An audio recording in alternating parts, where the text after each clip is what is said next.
India women ने पहले ODI में 314 रन मारे थे और हमें मौका दिया था बाय स्टार्स में 3-3 लाख रुपए जीतने का।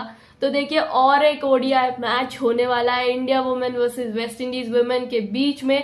और इस ओडीआई में भी आपके पास चांस है अपने जेबे भरने का, क्योंकि एक बार फिर से एक जैकपॉट मैच ये हो सकता है। और हम इतनी बेहतरीन स्टैटिस्टिक्स आप सभी के लिए इस टीम कैसे बनाए वाले फैंटेसी प्रिडिक्शन में लेकर आ चुके हैं, जहां पर वही प्लेयर्स हम आपको बताएंगे जो कि सेकेंड ओडीआई में चलने वाले हैं दोस्तों। साथ ही में इंडिया वेस्ट इंडीज दोनों का भी प्लेइंग 11 चेंज होने वाला है, ये जाने बिना टीम मत बना लेना। और उसके पहले आप सभी देख सकते हैं कि जो प्लेयर्स खेलने वाले हैं उनको लेकर हमने ऑलरेडी ही नीचे स्टार 11 लाइव कर दिया है। इस मैच के जो सबसे बढ़िया 11 परफॉर्मर्स हो सकते हैं वो हमने पहले से ही आप सभी के लिए नीचे स्टार 11 में डाल के रख दिए। ये टीम को बस आपको एक बटन दबाकर सेव कर लेना है, सेव टीम की बटन है, और जैसे ही आप इसे दबाएंगे ये सीधे आपके बाय स्टार्स अकाउंट पर जाकर सेव हो जाएगी। वहां से आप इसे अपने फेवरेट कॉन्टेस्ट में भी एंटर कर सकते हैं। तो देखिए, 24 दिसंबर को क्रिसमस के पहले ही आप सभी को गिफ्ट देने आ रहा है ये वाला बहुत ही बढ़िया सेकेंड ओडीआई। तो गिफ्ट आपको कहाँ से मिलेगा? तो आपको ये कॉन्टेस्ट बाय स्टार्स पर अगर आप खेलते हैं तो यहाँ से आपको आपके क्रिसमस के गिफ्ट मिल जाएंगे। मेगा लीग है, आप सभी देख सकते हैं, मेगा लीग में मेगा प्राइज है। और इसमें देखिए, पिछले ही मैच में इंडिया वर्सेस वेस्ट इंडीज के मैच में मैंने डाली थी 10-10 टीमें, जिसमें से 5 मेरी टॉप 15 में आई है और बाकी 10 टीमें आप सभी की थी। तो देखिए, आप सभी की टीम जो आप इसी स्ट्रीम पर हमारी एक्सपर्ट एडवाइस लेकर बनाते हैं वो हमें खुद भी हरा जाती है। इसलिए मेगा लीग का यही जादू है दोस्तों, आप सभी कभी भी इतनी बेहतरीन स्टैटिस्टिक्स को यूज करके किसी को भी हरा सकते हैं। मेगा लीग में टॉप रैंक आप पा सकते हैं, बिल्कुल पॉसिबल है। कैसे करना है वो अभी आप सभी को पता चल जाएगा जब आपको पिच रिपोर्ट पता चलेगी, प्लेयर के रीसेंट परफॉर्मेंस पता चलेंगे, वेन्यू पर प्लेयर कौन से चलते हैं। साथ ही में जो लोग चाहते हैं बिना कप्तान वाइस कप्तान के टीम बनाना, वो लोग तो प्रिडिक्ट एंड विन जरूर खेलेंगे, क्योंकि देखिए 10 टीमें अगर मैं मेगा लीग में डालती हूँ तो मेरी 4 टीमें प्रिडिक्ट एंड विन में भी जाती है, जिसमें मुझे कोई कप्तान वाइस कप्तान नहीं बनाना होता है। और उसमें मेरे 11 के 11 प्लेयर्स अगर परफेक्ट 11 में आ जाते हैं तो 2.5 लाख का फर्स्ट प्राइज आप ही के पास आएगा। साथ ही में 11 में से आप जितने प्लेयर्स राइट बताते जाएंगे उतने पैसे आप इसमें जीतते जाएंगे। तो इस सेकेंड ओडीआई के लिए 7 प्लेयर तो कोई भी आराम से बता सकता है कि ये टॉप 11 में आएंगे ही आएंगे। तो वो भी प्रिडिक्ट एंड विन खेल सकते हैं दोस्तों।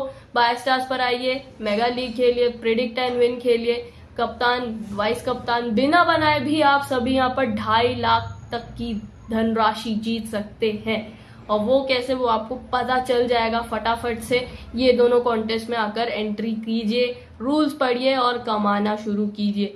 इसी के साथ अब टीम कैसे बनाना है उस पर आते हैं। तो देखिए, मैच जो है तीनों एक ही वेन्यू पर है, वडोदरा में, कोटम्बी स्टेडियम में। और यहाँ पर देखिए, यहाँ की पिच रिपोर्ट के बिल्कुल विपरीत हुआ था पिछला मैच, बोला जा रहा था यहाँ पर एक लो स्कोरिंग पिच है, यहाँ पर बल्लेबाज स्कोर नहीं कर पाते हैं। लेकिन टीम इंडिया ने सबके मुंह पर ताले बांध दिए, क्योंकि उन्होंने 315 रन का टारगेट दे दिया था वेस्ट इंडीज को। लेकिन उसके पहले सही में यहाँ पर एक भी बार देखिए, यहाँ पर सिर्फ 4 मैचेस हुए हैं, उसमें से 3 जो है वुमेन्स के डोमेस्टिक मैचेस हुए थे और वो तीनों भी मैचेस में चेस कर रही हुई टीम जीती थी। टीम इंडिया का बस ये इकलौता रिकॉर्ड आया है जो कि इन्होंने फर्स्ट ओडीआई में बनाया है कि पहले बैटिंग करते हुए जीत लिया है। उसके पहले यहाँ पर सिर्फ चेज ही होते थे। और फिर यहाँ पर आप देख सकते हैं एवरेज फर्स्ट इनिंग स्कोर यहाँ पर 210 का है। एवरेज विकेट्स पर इनिंग्स यहाँ पर 7 विकेटें तो गिरती ही गिरती है, लेकिन ऑल आउट की फिर से यहाँ पर चांसेस बनने वाली है, चाहे वो टीम इंडिया हो चाहे वो वेस्ट इंडीज की टीम हो। दोनों भी टीम्स में देखिए 9 विकेट गिरने की पूरी संभावना है, 10 विकेट्स भी गिर सकती है। ऐसा क्यों है? तो आगे बढ़ते हैं दोस्तों। ये ना एक स्लो विकेट आप सभी को दिखाई दी थी। शुरुआत में रन्स बनाना इतना ज्यादा मुश्किल है बल्लेबाजों के लिए, लेकिन एक बार बल्लेबाज सेट हो जाता है तो वो फिर स्मृति मंदाना की तरह 90-90 रन निकाल सकते हैं, सेंचुरी भी मार सकते हैं। लेकिन वो जो इनिशियल डिफिकल्टी होती है उसके कारण पेसर्स आप सभी की टीम में बहुत किफायती साबित होंगे। तो इस कारण से आप सभी को पेसर्स जरूर अपनी टीम में लेना चाहिए। साथ ही में जो भी टीम टॉस जीतेगी वो पहले गेंदबाजी का ही फैसला करेगी, क्योंकि स्लो विकेट है और पहले ही अगर अच्छी बॉलिंग करके एक छोटे टारगेट पर रोक देते हैं पहले बैटिंग कर रही टीम को, तो फिर से चेस करना यहाँ पर आसान हो सकता है, जो कि पिछले 3 मैचों में हुआ था डोमेस्टिक मैचेस में। फिर आप सभी देख सकते हैं लास्ट मैच का आपको स्पिन और फास्ट बॉलर्स के बीच का विकेट डिस्ट्रीब्यूशन दिखाते हैं, क्योंकि मैच तो हम सभी ने देखा 211 रनों की सबसे बड़ी मार्जिन से टीम इंडिया ने वेस्ट इंडीज को ये हराया है अब तक का। और आप सभी देख सकते हैं यहाँ पर फर्स्ट इनिंग्स में पेसर्स को सिर्फ एक ही विकेट मिली थी, यानी डिएंड्रा डॉटन को एक ही विकेट मिली थी। बाकी वेस्ट इंडीज जब बॉलिंग कर रही थी तो 5 विकेट ज़्यादा जेम्स ने ली थी और हेली मैथ्यूज ने 2 विकेट ली थी। उसके बाद जब इंडिया बॉलिंग करने आई तो पंजा खोल दिया रेणुका सिंह ठाकुर ने, तो पेसर्स को ज्यादा विकेटें मिली और इंडिया के स्पिनर्स में भी 3 विकेट हासिल हुई। तो इस हिसाब से आप देख सकते हैं कि फर्स्ट इनिंग्स में भी स्पिनर्स का अच्छा दबदबा था, सेकेंड इनिंग्स में भी स्पिनर्स ने विकेट लिए, तो स्पिनर्स को ज्यादा तवज्जो आप दे सकते हैं। और दोनों भी टीम से एक एक मेन पेसर आप सभी अपनी टीम में रखिए। तो वो कौन होंगे इंडिया की ओर पहले हम ध्यान देते हैं दोस्तों। तो चलिए बढ़ते हैं कि टीम इंडिया का प्लेइंग 11 क्या हो सकता है। एक ऐसी स्पिनर मैं आप सभी को बताने वाली हूँ जो कि आपको प्लेइंग 11 में दिखे तो तुरंत अपनी टीम में डालिएगा। तो ये सारे 11 प्लेयर तो आपको दिखाई दे रहे हैं, लेकिन नीचे एक नाम है तनुजा कन्वर। ये है लेफ्ट आर्म ऑफ स्पिनर, बहुत हाई चांसेस है कि ये भी प्लेइंग 11 में आप सभी को दिखाई दे। और जो भी लोग सुन रहे हैं ध्यान से, वो लोग तुरंत से जैसे ही आपको ये प्लेइंग 11 में दिखे इनको डाल लेना अपनी टीम में। विकेट टेकिंग बॉलर है, रीसेंट परफॉर्मेंस बहुत ही बढ़िया है। तो तनुजा कन्वर आपको जैसे ही अंदर दिखे, मैं तो खुद अपनी टीम में डालने वाली हूँ, तो आपको भी डाल लेना चाहिए। उसके बाद बाकी जो प्लेयर्स खेल रहे होंगे उनमें से मैं किनको सिलेक्ट करूंगी, तो देखिए स्मृति मंदाना को तो बिल्कुल लेना ही लेना है, कप्तान भी बनाएंगे हम उन्हें। साथ ही में आप सभी देख सकते हैं प्रतिका रावल को काफी लोग अपनी टीम में रखना चाहेंगे, लेकिन जिस तरीके से वो इतना धीमा खेल रही थी, बहुत स्लो स्टार्ट ले रही थी, अगली बार आकर ना कोई भी वेस्ट इंडियन बॉलर इनको आउट करके लेके चले जाएगा, तो रिस्की हो सकता है प्रतिका रावल को अपनी टीम में लेना सेकेंड ओडीआई के लिए। हरलीन देओल देखिए कुछ भी करिए कहीं से भी आपको 30 रन मार के दे ही देती है, इसलिए हरलीन देओल को हम अपनी टीम में रखेंगे। हरमनप्रीत कौर का भी सेम है, ये भी बहुत ही बढ़िया लय में रन बनाती हुई आई है। इनके बारे में स्टैट्स आपको आगे दिख जाएगी। जेमिमा को मैंने थोड़ा सा ऑप्शनल रखा है, मेरी सबसे बेस्ट टीम में जेमिमा नहीं होगी। वो क्योंकि इनके स्टैटिस्टिक्स इतने बढ़िया नहीं आए हैं ओडीआई फॉर्मेट में। फिर ऋचा घोष ऑफ कोर्स बहुत बड़ी हिटर है, विकेट कीपर भी धुरिंदर है, उसके कारण 2 वे पॉइंट्स हमको मिल जाएंगे, इनके विकेट कीपिंग के भी और इनके हार्ड हिटिंग के भी रन्स के। दीप्ति शर्मा नहीं लेना चाहेंगे, सायमा ठाकुर नहीं लेना चाहेंगे अपनी टीम में आप, क्यों वो आप सभी को आगे पता चल जाएगा। रेणुका सिंह ठाकुर को बिल्कुल आप रखना चाहेंगे, क्योंकि जैसा ये स्लो विकेट है, जो भी बॉलर ओपन करने वाली है बॉलिंग को, उनके हाथ विकेट जरूर लगेगी।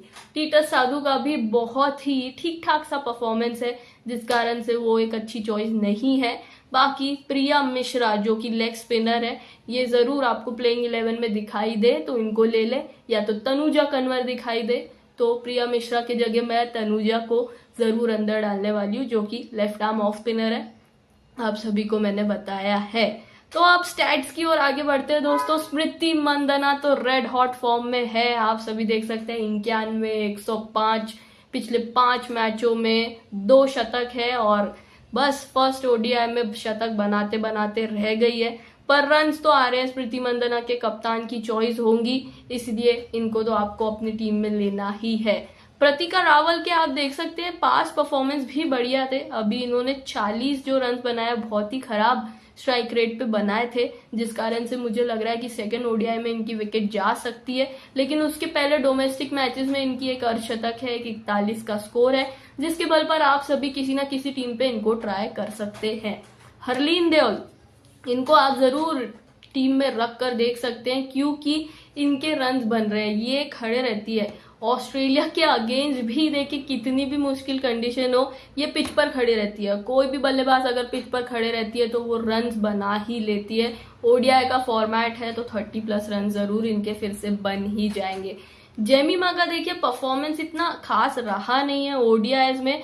वो कुछ भी फालतू शॉट खेल रही थी। फर्स्ट ओडीआई में वो स्वीप ही स्वीप मार रही थी और ओडीआई में T20 जैसा गेम खेलने की कोशिश कर रही थी। इस कारण से मुझे लगता है जेमिमा को अपनी फर्स्ट टीम में मैं नहीं रखूंगी, लेकिन मेरी दूसरी तीसरी टीम में जेमिमा जरूर होगी, क्योंकि इनसे भी कभी भी रन आ सकते हैं। फिर हरमनप्रीत कौर देखिए, इनको भी आप सभी अपनी टीम में लेना चाहेंगे, लेकिन ये भी थोड़े से शांत स्वभाव में खेलती है, लेकिन छक्के जो ये लगा रही थी उस हिसाब से इनका भी आपको किसी ना किसी टीम में लेना बनता है। पिछले स्कोर आप देख सकते हैं, इनके 34 है, 12 है, 38 है, 17 है और एक शतक इन्होंने मारी है ओडीआई के फॉर्मेट में। तो ठीक ठाक परफॉर्मेंस है, किसी ना किसी टीम में आप कौर को भी लेकर रख सकते हैं। लेकिन यहाँ से ऋचा घोष को तो सब अपनी टीम में रखना चाहेंगे, क्योंकि इनके जो भी रन आएंगे ना, ये काफी कम गेंदों में आएंगे, तो अच्छे स्ट्राइक रेट के भी फैंटेसी पॉइंट्स हमको मिलने वाले हैं ऋचा घोष के। तो इस हिसाब से ऋचा घोष एक बढ़िया पिक बनती है। दीप्ति शर्मा का देखिए परफॉर्मेंस इतना कुछ खास है नहीं। वेस्ट इंडीज के अगेंस्ट भी इन्होंने एक एक विकेट मात्र ली है, 0 विकेट्स भी ली है। फिर आप देख सकते हैं 0 पर भी आउट हुई हैं और इनकी बैटिंग आना थोड़ा सा मुझे लग रहा है कि बहुत कम गेंदों में आएगी इनकी बैटिंग, अगर आएगी भी तो ड्रॉप कर सकते हैं आप। और बॉलिंग में भी इतना शानदार फॉर्म दीप्ति का चल रहा नहीं है। फिर सायमा ठाकुर, टीटा साधु का भी यही है कि ये बॉलिंग तो कर रही है, लेकिन विकेट्स इनको 1 विकेट से ज्यादा मिल नहीं रही है। रिसेंटली सायमा ठाकुर ने ऑस्ट्रेलिया के अगेंस्ट 3 विकेट हॉल लिया था, लेकिन अब तक वेस्ट इंडीज के अगेंस्ट इतना अच्छा परफॉर्मेंस उनका रहा नहीं है जो T20 सीरीज थी। और सेम टीटा साधु भी 1 विकेट से ऊपर ले नहीं पा रही है, जिसके कारण इन दोनों को मैं नहीं रखना चाहूंगी अपनी टीम में। रेणुका सिंह ठाकुर और प्रिया मिश्रा बिल्कुल बढ़िया चॉइसेस है। और अब आपको बताते हैं दोस्तों, तनुजा कन्वर को तो आपको जरूर देखना होगा, वो आपको टीम में दिखे तो। लेकिन वेस्ट इंडीज से कौन सी एक प्लेयर है जो कि अंदर आ सकती है, वो है शनेल हेनरी। तो शनेल हेनरी रशादा विलियम्स की जगह आप सभी को दिख सकती है। रशादा विलियम्स भी एक विकेट कीपर बैटर है वेस्ट इंडीज की। इनको फर्स्ट ओडीआई में खिलाया, लेकिन वो शिकार हो गई। टॉप 4 जो फटाफट से आउट हो चुके थे, पहले ही 9-10 ओवरों के अंदर 4 विकेटें गिर गई थी वेस्ट इंडीज वुमेन की, तो उसमें से शिकार रशादा विलियम्स भी हो गई थी और ऐसा लगता है उसके बाद वो बाहर ही चले जाएंगी। शनेल हेनरी अगर अंदर आती है तो ये बॉलिंग का भी एक बढ़िया फायदा लेकर आती है, अपने साथ कुछ रन्स भी बना सकती है। इस कारण से ये प्लेइंग 11 हो सकता है वेस्ट इंडीज का। साथ ही में अब यहाँ से आप सभी को कौन से प्लेयर लेने चाहिए, देखिए कुछ भी कीजिए, वेस्ट इंडीज से आपको 6 प्लेयर्स लेने की जरूरत नहीं है, क्योंकि 5 प्लेयर्स ही काफी होंगे। Hayley Matthews, Deandra Dottin, Chinelle Henry, Zaida James जिन्होंने पिछले मैच में 5 और लिया है, और एफी फ्लेचर, क्योंकि ये विकेट काफी टर्निंग ट्रैक है और एफी फ्लेचर एक ऐसी बॉलर है जो कि विकेट्स ले सकती है टर्निंग ट्रैक पर किसी भी दिन। साथ ही में इन्होंने रन्स भी करके दिए थे पिछले मैच में। तो ये 5 प्लेयर्स मैं आप सभी को सजेस्ट करूंगी यहाँ से आप ले। और अब इनकी भी स्टैटिस्टिक्स की ओर बढ़ते हैं दोस्तों। तो हेली मैथ्यूज को आपको क्यों लेना चाहिए, क्योंकि देखिए पिछले ओडीआई के फॉर्मेट में इन्होंने एक शतक भी बनाई है, 141 भी बनाए हैं। और अभी तो ये 0 पर आउट हुई थी इंडिया के अगेंस्ट, लेकिन एक 141 का स्कोर है। पहले मैच में जरूर हेली मैथ्यूज का परफॉर्मेंस नहीं आता है, लेकिन दूसरे मैच से होश में आ जाती है वो। इस कारण से बिल्कुल आप सभी को लेना चाहिए हेली मैथ्यूज को। बॉलिंग से भी इनका परफॉर्मेंस आ ही जाता है, अगर बैट से ना आए तो। फिर कियाना जोसेफ को भी काफी लोग अपनी टीम में रखना चाहेंगे, क्योंकि इनके तरफ से भी अच्छे रन आ सकते हैं। और रिसेंटली मैं आप सभी को बता दूं कि ओडीआई फॉर्मेट में ये विकेट्स ले रही थी रिसेंटली, तो इनको भी कोई ट्राई करना चाहे तो बिल्कुल कर सकता है। डिएंड्रा डॉटिन, अब ये देखिए ये भी T20 की बहुत ही लेजेंडरी प्लेयर है। जेमिमा रॉड्रिक्स की जैसा ही आप समझ सकते हैं इनका केस है।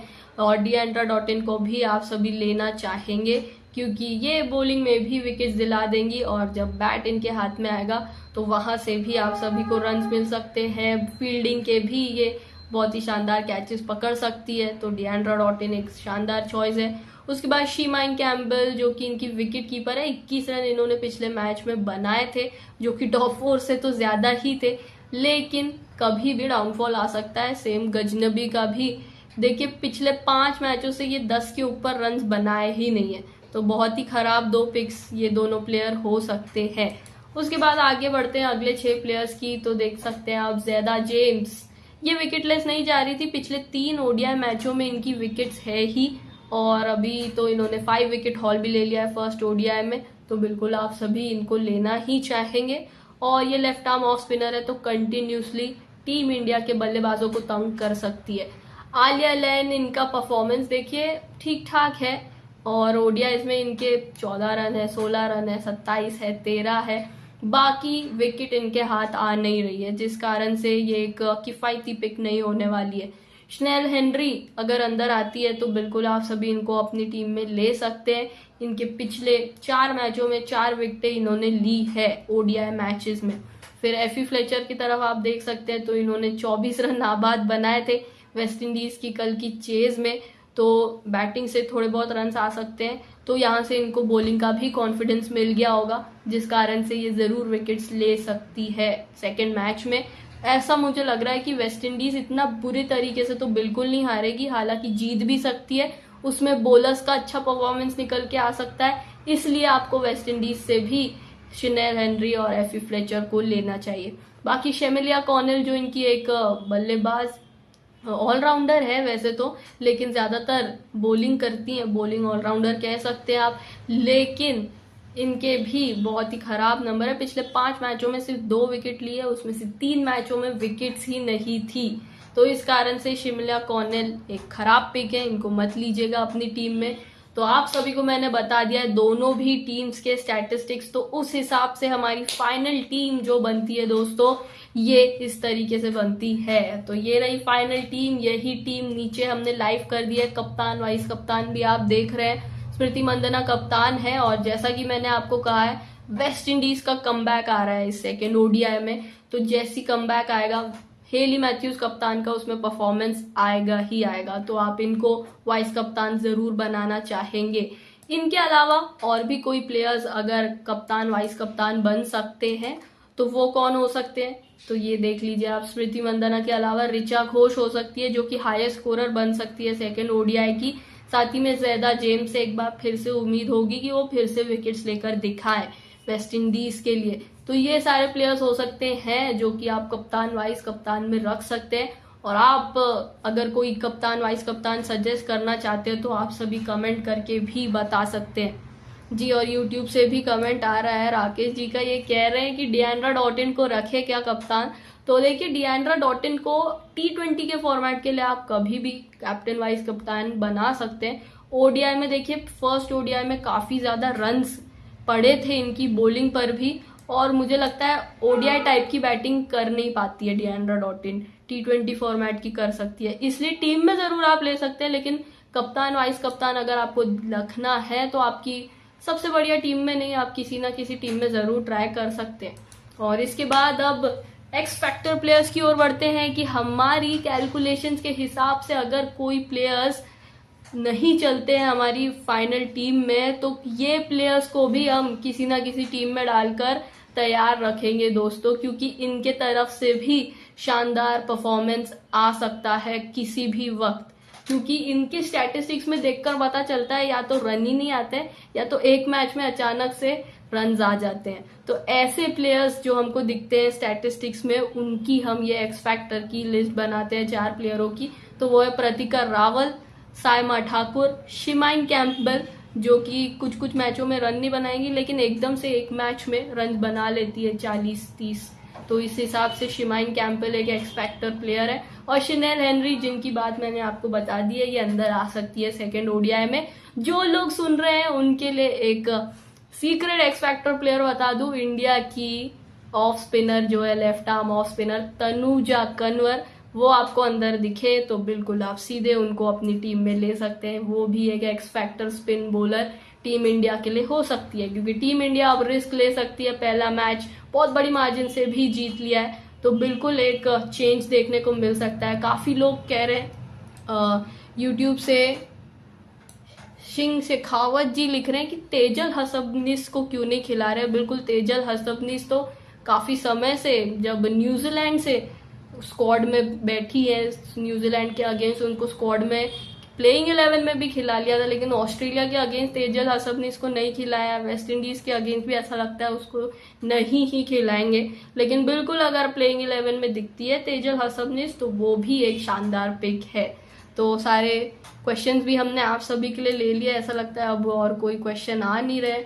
तो इसी के साथ ये था हमारा पूरा फैंटेसी प्रिडिक्शन आज का दोस्तों। तो थैंक यू वेरी मच आप सभी का हमारे साथ जुड़ने के लिए। फाइनल टीम आपके लिए नीचे लाइव हो चुकी है, मेगा लीग लाइव है। प्रिडिक्ट एंड विन में आप बिना कप्तान वाइस कप्तान बनाए भी टीम एंटर कर सकते हैं। 7 प्लेयरों की टीम भी आप एंटर कर सकते हैं प्रिडिक्ट एंड विन में। तो मेगा लीग भी खेलिए, प्रिडिक्ट एंड विन भी खेलिए, और मैच जैसे कल शुरू हो जाएगा बाय स्टार्स पर उसकी लाइव कमेंट्री भी शुरू हो जाएगी, और येस और नो के सवाल भी लाइव आ जाएंगे, जिसमें आप सिर्फ हाँ या ना करके भी पैसे जीत पाएंगे।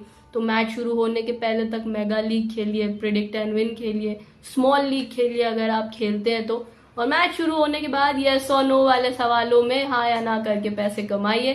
तो thank you very much everyone. जिसने टीम सेव नहीं किया है, सेव टीम की बटन दबाइए और अभी अपने फेवरेट कॉन्टेस्ट में एंटर कर दीजिए, और हम मिलेंगे आपको और भी बढ़िया क्रिकेट नॉलेज वाले सेशंस में और कमेंट्री वाले सेशन में। तो thank you very much and keep winning.